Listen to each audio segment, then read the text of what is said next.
Assalamu alaikum and a pleasant day to everyone. I am Al-Fahad Emrasad, and for today's presentation, I'm going to talk about the Roman period in literature. So basically, this period is one of the most important movements in literary history.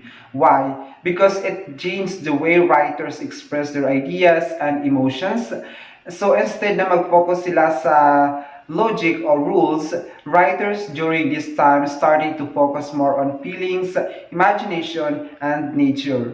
So, as we go along with the discussion, we will look at its background, important facts, and the key characteristics of Roman period.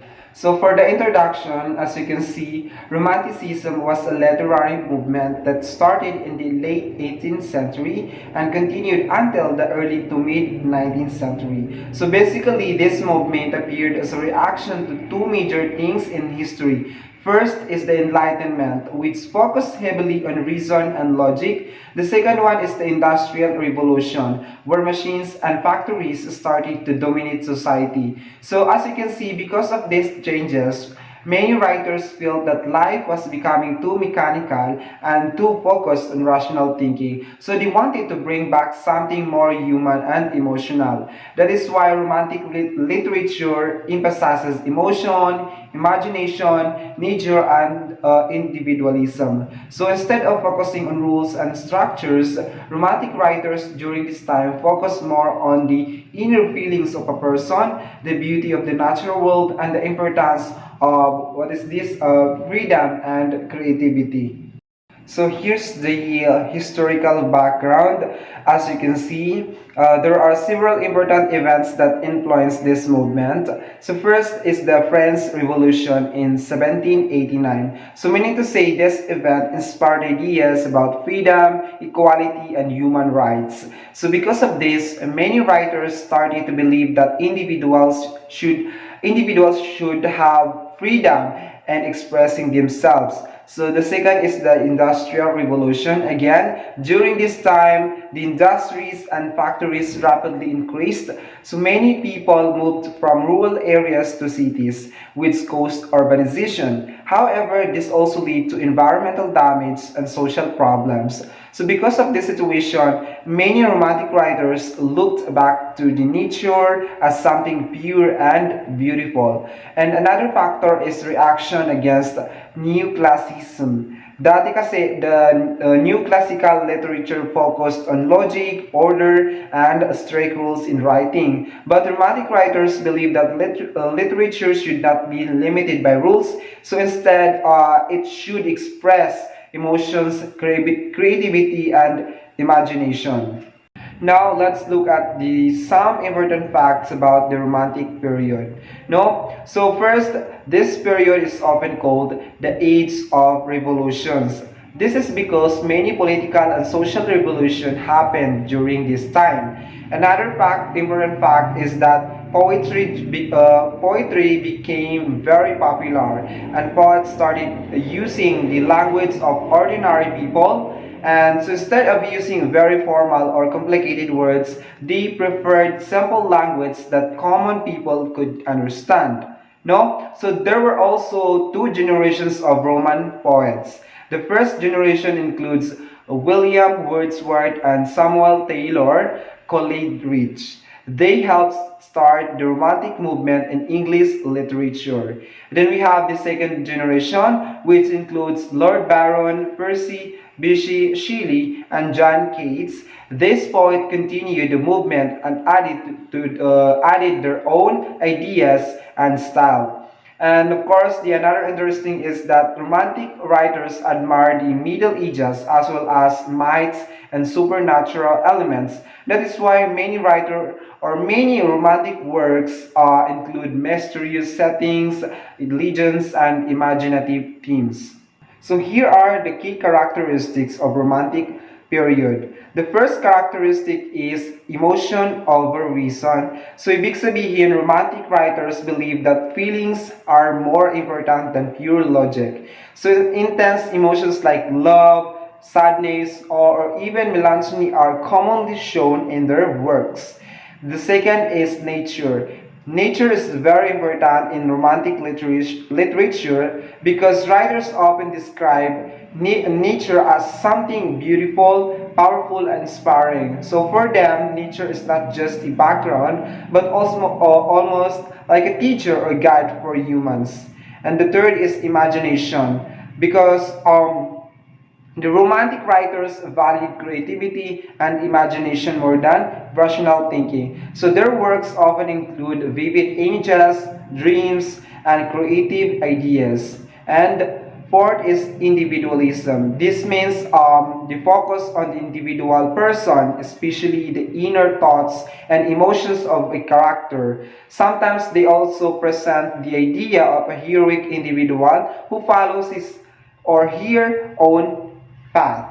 And another characteristic is the sublime, or this refers to experiences that create a strong feeling or awe or wonder, especially when people encounter powerful landscapes like mountains, oceans, or storms.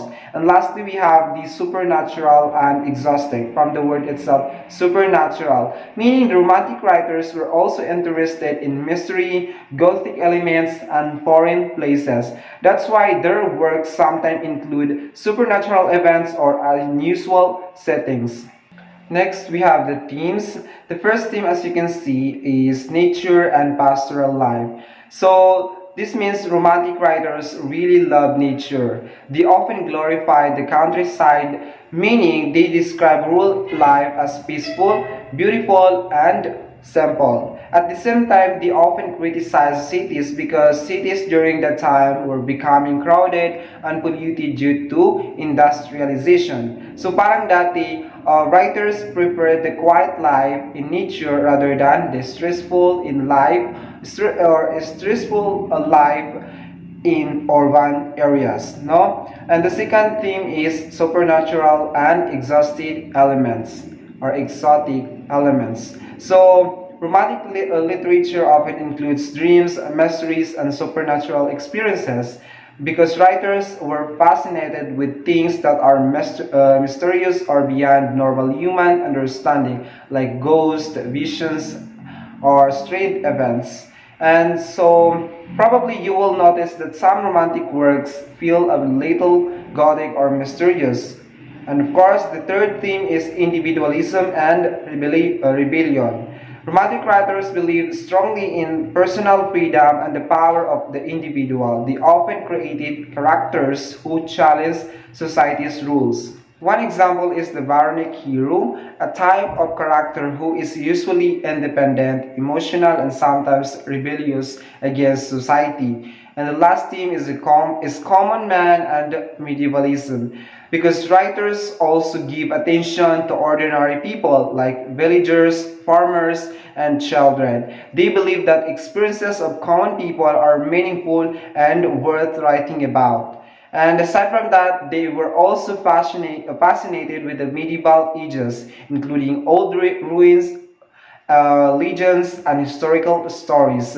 So many writers' works include elements from medieval history or folklore. Now let's talk about the major literary forms used during this period. The first one, as you can see, is the ode. An ode is a formal and lyrical poem that praises or celebrates a person, an object, or even an idea. So usually the language is very elevated and emotional. A famous example is the Ode to the West Wind, written by Percy Bysshe Shelley. These poems talk about the power of nature and the desire for change. No? And the next form is the elegy. An elegy is a poem that expresses serious reflection, often written to mourn someone who has died. But in romantic poetry, elegies also connect personal grief with nature. One example is Adonais, also written by Percy Bysshe Shelley. And the next is what's this lyric poetry. Lyric poems are usually short and musical, and they focus on expressing personal emotions or thoughts. A very famous example is I Wandered Lonely as a Cloud by William Wordsworth. In this poem, the poet describes his emotional experiences while observing nature. Another important form is the ballad. I think you are familiar with this. A ballad is a narrative poem, no? Meaning it tells a story. Many romantic ballads include dramatic or supernatural elements, and they were inspired by old folk traditions, no? One famous example is the Rime of the Ancient Mariner by Samuel Taylor Coleridge. And lastly, we have the novel. The novel, as you can see, is a long prose narrative that explores characters and society. During this period, many novels included historical or Gothic elements. A well-known example is Pride and Prejudice, written by Jane Austen. This novel explores social relationships, love, and character development in society. So, to better understand about the Ode to the West Wind, written by Percy Bysshe Shelley, because actually I was tasked to discuss about this story. So basically, this poem was written in 1819, and it is one of Shelley's most famous poems, no? As you can see from the title, the poem is addressed to the west wind, which is a strong wind that usually comes during the autumn, no? And the poem Shelley describes the west wind as a powerful force of nature. The wind moves the leaves, the clouds, and even the ocean waves. So the poet uses the wind as a symbol of power, change, and transformation. So probably what Shelley is trying to show is that nature has the ability to destroy and create at the same time. For example, the wind blows away or the wind blows away dead leaves, but at the same time it also spreads seeds that will grow in the future. So in a way, distractions can also lead to new life and new beginnings. So another important idea is in the poem is the poet's personal desire for change.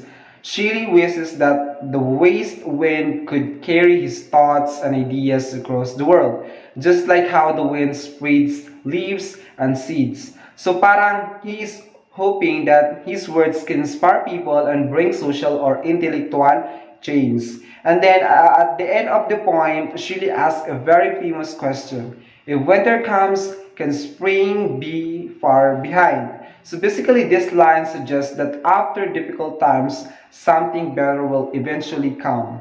So overall, the Ode to the West Wind reflects many romantic ideas such as the power of nature, strong emotions, imaginations, and hope for transformations. And that is all for my discussion. Thank you for watching.